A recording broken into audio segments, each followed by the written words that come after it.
आजारासाठी आम्ही इकडे आलोय, शहापूरवरून पाठवले।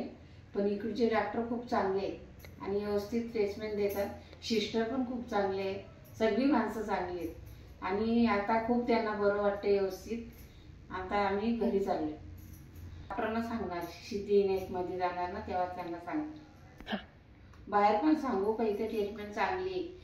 मी माझ्या कामात पण सांगणार आहे की इथलं हॉस्पिटल खूप छान आहे, माझ्या मैत्रिणींना पण। औषध वगैरे चांगली आणि काळजी खूप घेतात आणि सांगतात, सब मोबाईल गोष्ट म्हणजे समजून सांगतात, रागवत नाही, व्यवस्थित खूपच म्हणजे समजून घेतात माणसांना। असे चांगले आहेत ते इथं। आम्ही आता परत आम्हाला तशी काय गरज लागली तर आम्ही परत येऊ इथे।